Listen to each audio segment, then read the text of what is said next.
In this video, I'm gonna be showing you the exact way to use two different WhatsApp accounts on your Android phone. First of all, make sure you have installed the WhatsApp app and then open the WhatsApp app and log into your first WhatsApp account. So as you can see, this is my first WhatsApp account.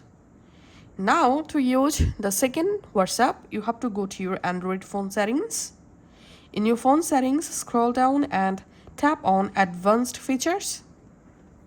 Under Advanced Features, here you will find this Dual Messenger.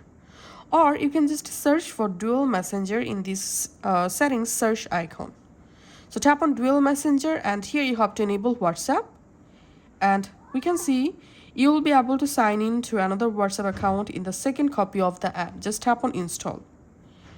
Once the second copy of WhatsApp successfully installed, go back to your app library and here you will find your secondary WhatsApp.